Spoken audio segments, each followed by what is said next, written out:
On everyone, welcome back to the world according to Briggs. My name is Briggs and I have a confession. I live in Oregon and I love it. That doesn't mean it's without fault. Like all states, there's some baggage that they could stand to lose. Mostly that would be things going on around Portland, Oregon. If you talk to anyone that leans right, Portland is the liberal purgatory to San Francisco being the liberal hell. Yes, just to be clear, Portland is a little bit liberal to the politically unaffiliated. Oregon is a great state with many things going for it. Nature, beer, no sales tax, beer, interesting people, the list goes on. The downside is... Number 10. It can get a little too liberal in Portland. Yes, they can get a little too far to the left, even for the left-wing people in Portland. If you've stayed up on news and current affairs over the last decade or so, you're well aware that Portland leans left. If you've lived on planet Earth for more than a couple years, you probably have a good idea anyway. This, of course, has led to a lot of policies and laws that some would consider stupid. Some of them are so stupid they get their own category on this list, but one in particular caught my attention that it kind of tells you the mindset of the people of Oregon. If you phone in a fake bomb threat or something similar to a courthouse or a public building, you'll now be committing a disorderly conduct misdemeanor. So if you do call a threat, let's say to a courthouse, you get the same punishment as yelling profanity at a kid's party clown because he doesn't do balloon animals. I'm not even kidding. I guess in Oregon you have to phone in a real threat before they take you seriously. And usually with things like that, it isn't until after the fact they realize you were serious. This law has been put into place because they don't want to ruin anyone's life because they were having a bad day. Yeah. Now, I don't know all the ins and outs of the law, so don't be doing anything stupid like that. That these days, if you do something, you're pretty stupid. So yeah, that's just, I caught that one caught my attention and I thought, oh, that's just bad. That's just weird.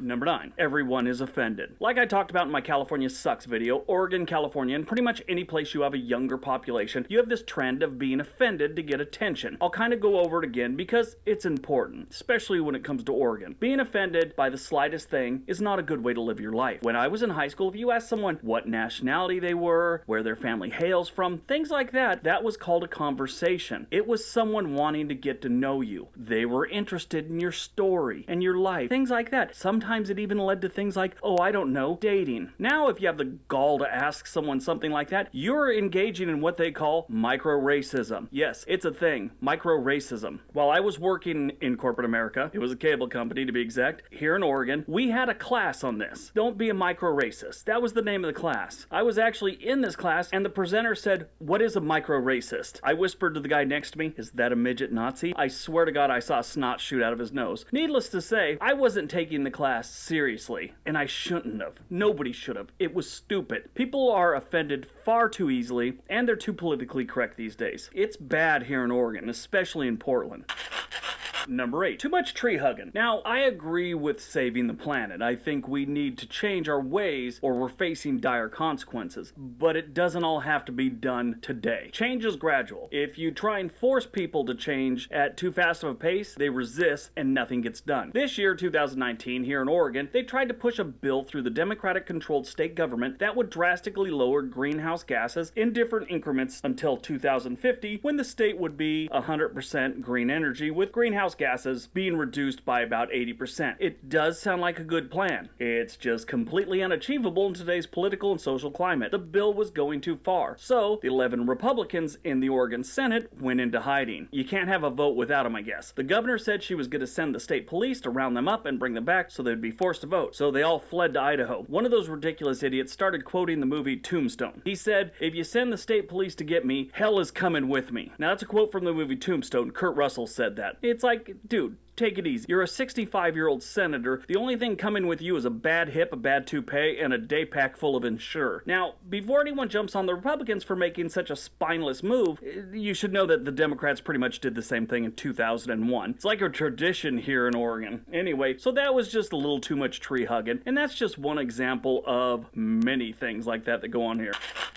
Number 7, protesters. We have far too many protesters in Oregon. As far as protests go, ours are usually wild and exciting. Now, why does this suck? Well, we'll get to that in a minute. Let's talk about the good part. If you protest, it is a constitutionally protected activity, and as they should, the police in Oregon let people protest. I get comments all the time bashing the state and local police for not arresting or throwing these different groups out of the city or state. They can't, against the Constitution. They do that type of crap in dictatorship dictatorships. Just like Second Amendment tells you you can own a firearm, it's a person's right to protest. That being said, there's a fine line between protesting and being a giant pain in the ass. Like blocking intersections or freeways. The only thing you're doing is making people late for work, and this sort of protest really just turns people against whatever cause you're representing. But it sucks when you have too many protests. That's all there is to it. We have far too many here in Oregon.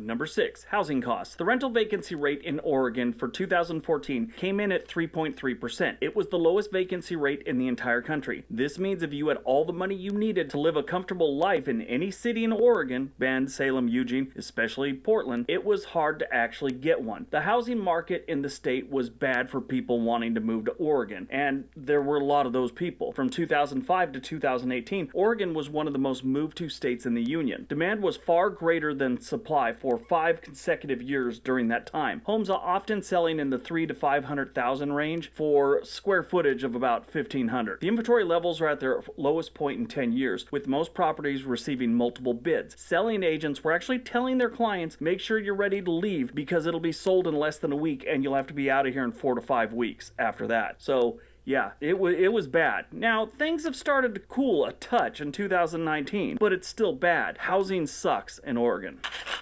Number 5, a tale of two mental states. Oregon is weird in more ways than one. It has a lot of conflicting views or situations. It is a red state and a very blue state at the same time. The western section, for the most part, is filled with Democrats, and the eastern part is overflowing with Republicans. The only reason the state votes Democrat every single election is the Portland metro area combined with Salem and Eugene has far more people than the rest of the state. Now, here is where it gets weird. Oregon is known for being one of the most friendly states in the union. It also has a very high quality of life rating and a great livability score. Yet, it also is one of the leaders in residents suffering from depression. All kinds of studies show that this is just a depressing state, and it has a lot to do with the cloudy skies and the rain all the time. It just brings people down. Seasonal affective disorder, or whatever that nonsense was a while ago. Anyway, yeah, it's just weird. They're back and forth on so many different things. Number 4, it's still getting crowded. So, for a lot of years, Oregon was one of the top 3 states in growth, especially in the youth population, which also had been in the top 5 since about 2005. The youth migration has dipped, and in 2018, Oregon slipped to 11th in that category. The net migration peaked in 2016 and has slowed in the last 2 years. But here's the thing. Most feel this is just a temporary lull. The state's GDP is number 1 out of all 50 states. The GDP measures growth in the economic future of the state and can be a strong indicator of up-and-coming locations for businesses, entrepreneurs, startups, things like that. It also kind of tells you where places may be struggling in the upcoming years. So Louisiana, Mississippi, and Alaska, good luck in the next few years. There are a lot of great companies that new grads want to work for in Oregon. So it's really crowded in the cities already, and it's only going to get worse. That means more people drinking all that beer we make here, getting in traffic and getting in my way, showing up on the hiking trails when I'm trying to get a hike in, and I'm trying to vlog or talk to the camera, and I look like an idiot because I'm in the woods talking to a camera. Yeah. It's just going to be more people seeing me do that.